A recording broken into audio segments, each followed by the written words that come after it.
Okay, so let's talk about Supergirl. Now, I have a theory about the studio and the whole Supergirl debacle, but I'll get to that towards the end of the video. We'll talk about my theory or my hypothesis about Supergirl. So if I had to rate this movie, it's not a bad movie, it's not a good movie, but I'm giving it a 3 out of 5. Again, it's not a bad movie. I want to make that clear. I just don't think this was a premium movie. I think this was a streamable movie. Like, this should have been on HBO Max, because to pay a premium price for what we got just wasn't it. And we're in a very interesting time right now where people are debating these things, like what films are theater worthy and which films are streamable. In my opinion, given everything that's happened and that's come out so far about this film, it really would have helped itself out if it came out on a streaming service, if this was a streaming movie. Because we are now at this stage where everybody behind the scenes has an excuse or an explanation about why things aren't going the way they were supposed to go for this movie. The first cut was unwatchable, it didn't test well, there's footage that got tossed on the floor, it's on the cutting room floor, like, all the typical things that studios say when they are trying to save a flop from flopping.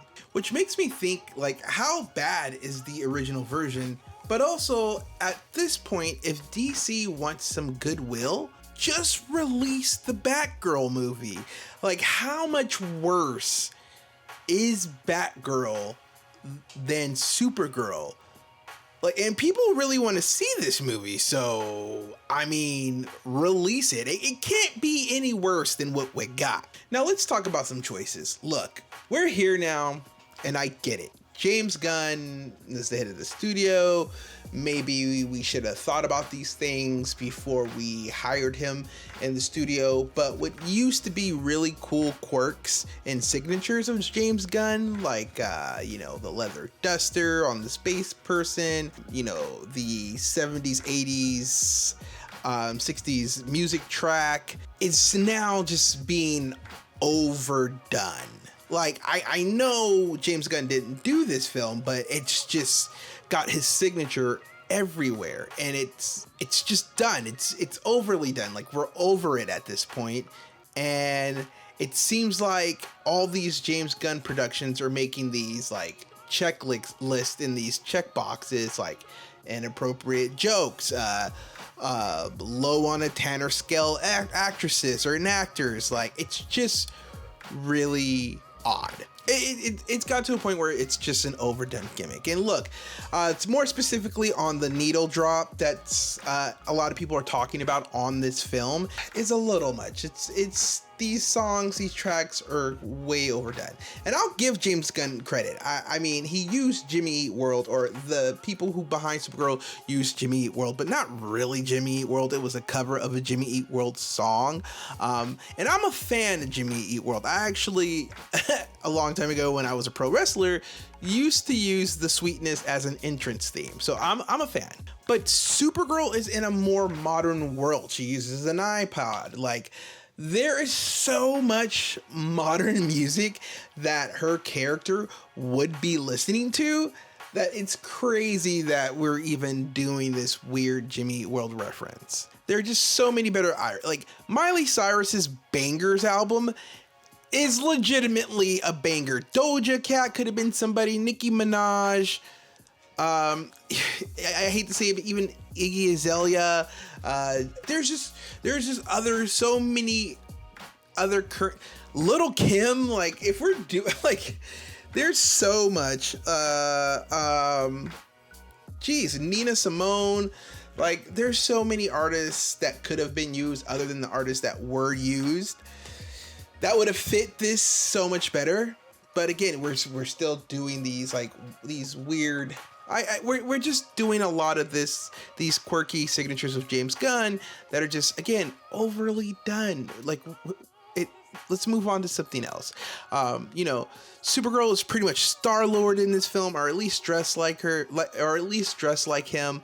There's just like so many signatures, and like I can't believe that there was nobody on set that wasn't like, guys, like this is bar from bar the same. Like we've got to do something different. Also, again, back to that track, I think they used the middle, right, for the needle drop in Supergirl. But to me, an obvious needle drop, if we're going to use Jimmy Eat World, would have been their track Pain. Now let's talk about Lobo.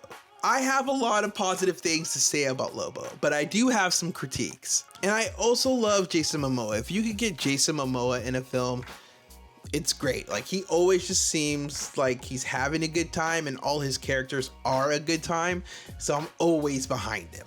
But after watching this movie 3 times, I do have an honest take about this. I kind of don't know why Lobo is even here. And look, maybe there was more to the character that was left on the quote unquote cutting room floor, but it's just not sandwiching to me. It's not, there's something missing on the sandwich of Lobo in this film, be it mayo, relish, tomato, or avocado, whatever it is. It's not hitting like it's supposed to hit. There's nothing there that he does that enriches this story. And in fact, I think there's a missed opportunity here. The missed opportunity is to add a Lantern. Now, I know we're getting a Lantern series down the way, but this was an opportunity to maybe show, because that seems to be more grounded. Again, I don't know, they probably will go out to space, but this would have been a lob to kind of see like the Lanterns like do their space detective stuff. Like, Lobo could have been switched out for Sinestro before Sinestro does all his Sinestro shit. Like seeing a Green Lantern track down one of these guys, one of Krim's guys, would have been more entertaining than the presence of Lobo. Now, there is a throwaway line by the guy Lobo is currently hunting down in Krim's crew, and he calls him an old man, and it's kind of a throwaway line, but it does make me wonder, like, are we gonna do the thing? Because Jason Momoa does not, the bodysuit they have him wearing is very dad bod. So when he says that line, that you know, like something old man, I was like, why would he call him an old man? Like, Lobo is immortal. He's established to be immortal, but old man? Interesting. And it's a line that made me think, like, are we going to do the thing where, are they going to regenerate Lobo? Is he going to do the thing where he regenerates from like blood and he comes back as New 52 Lobo? Or are they saying that Lobo has this dad bod and he's also being called an old man because in this world there lives Lobo's daughter, Crush? Will we be getting Crush? I don't know, but it's interesting that they use that line, and his overall aesthetic is kind of dad bod. So Millie Alcock does a really good job of what she's given as Kara and / Supergirl, but it's nothing to kind of write home about. Yeah, again, like we were just talking about missed opportunities. I do think, okay, first off, I do think it's weird that they put so much PR and media behind David Cornsweet being of Jewish descent and also American, playing Superman, and that they decided to go with, I think she's Australian, Millie, to play Supergirl. But now that they've done that, I think it would have been hilarious if they let her keep her Australian accent, because she is Clark's cousin, and like, you know, from 2 different areas on the earth. That I think that would have been really funny to see them play off that. It could have made her feel more distinct from Superman. And another big issue, like I mentioned about the Tanner scale, like there is a line in this film with Kara where, you know, they say, oh, like, why, if he's Superman, why are you Supergirl? And shouldn't you be Superwoman? And I'm paraphrasing there, but Millie presents, as I said before, real, like, low on the Tanner scale, right? And so physically she does present girl, You know what I mean? Like, she's not presenting woman, whereas her counterpart, right, where they developed the or pulling from, the Supergirl in that comic book is very much a woman. She's stronger, more grown, and has a more world-weary presence in the comic book than Millie Alcock. And again, I'm not saying Millie is doing a bad job. She's doing what she can with the material she was given. I'm just pointing out that there wasn't a lot there. But also there could have been a better casting. To add on to that, the comic book version of this film, Kara is very much, she's lived a life, she has suffered, and she's carrying the weight of the world on her body, and it shows in her personality in the book, and you just don't get any of that. And again, that ties back to the whole Supergirl, Superwoman thing, and it's just like, well, you are presenting girl / young adult, like, you know what I mean? It's not carrying the same weight as the comic book did. And I probably am going to get pushback on this, but I honestly think, I honestly think an actress like Charlize Theron could have played Supergirl, and there would have been more of an understanding and reasoning behind the whole like Supergirl, Superwoman thing. It would have been like, because Charlize Theron is very much, her presence is very much grown woman. Like, it's phenomenal. And for me, Millie's also an odd casting because, as we know, there was a lot of imagery pushed by James Gunn about Kingdom Come, and in that comic book there is Power Girl. She is the Kara in this world, in that world, or the Supergirl archetype in that world, and she's very, for lack of a better term, stacked. She's very feminine presenting in a sense of like, she has the body of an adult woman. Now, I know get pushback on that, bodies are very different. However, I'm just merely pointing out that be a woman right there. There's no second guessing on why she should be called Supergirl or Superwoman. I keep saying this, Millie did a good job for what she was given, but I just don't think the role was written for her. Therefore, a better actress could have been put in, a better choice could have been put in.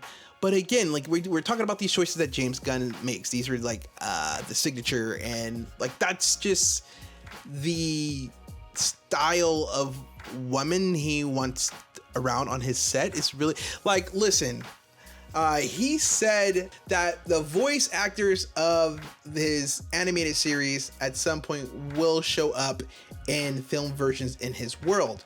Well, the way the bride is drawn versus what the actress who voices her look like are very different. And again, to say he has a type is an understatement, with the exception of his wife, which is really odd. It makes you think. At some point, Millie's performance isn't the best in the sense, like, okay, Christian Bale will always be Batman in the Nolan's world. Like that, I cannot see anybody else in that role other than Christian Bale.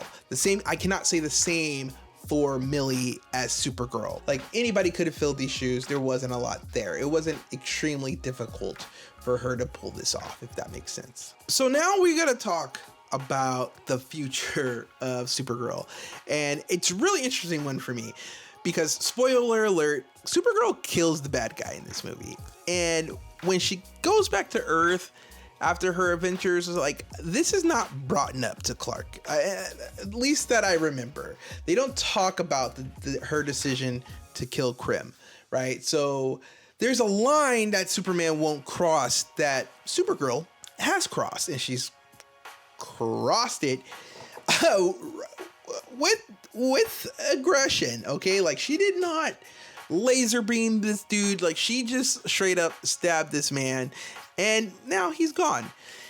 And one could argue, much like the Man of Steel, that Supergirl killing Krim in this story was something she had to do in order to understand not to do it again. However, that's never discussed. It doesn't come up. Superman doesn't talk to her about this. It's never brought up again after she's done this. So why is this a big deal? Well, Supergirl in this universe has already proven that she will do She will cross the line that Clark isn't willing to cross in order to stop a bad guy. That being said, one of the biggest line steppers, the habitual line steppers in Clark/Superman's world is Bruce Wayne Batman. There's a lot of fans who like to quote or pull from the Dark Knight series, and in that series, and across other comic books, Batman does understand that at the end of the day, Clark is a good person.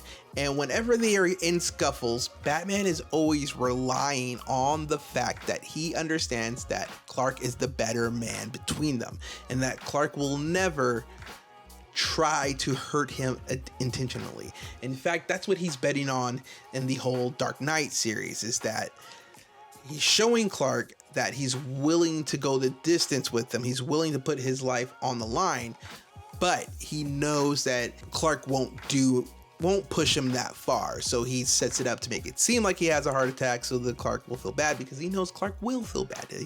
He's a decent person.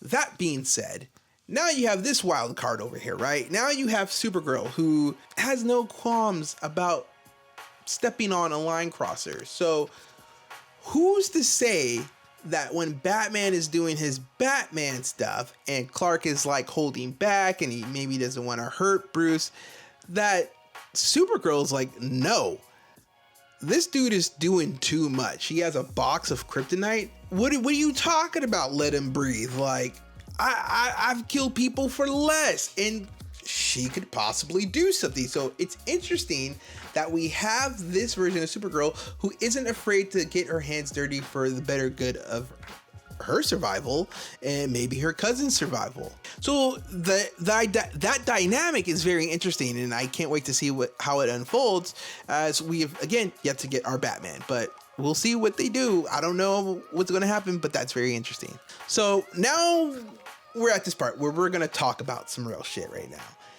And in this real shit area, I'm going to talk about my theory or my hypothesis about Warner Brothers when it comes to this whole DC thing. And I honestly believe at this point that Warner Brothers is purposely trying to destroy the DCU.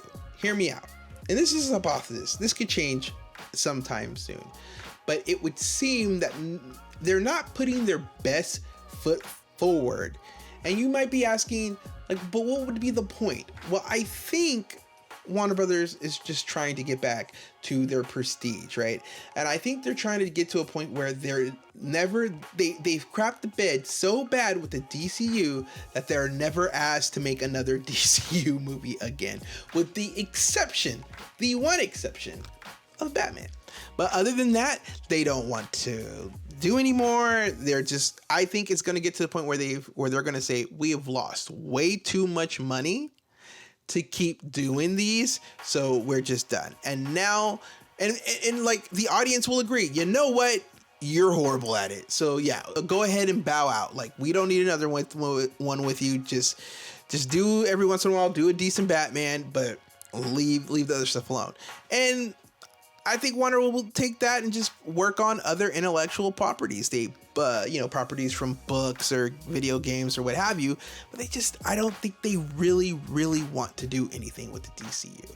Because at this point, it's just like, it's there.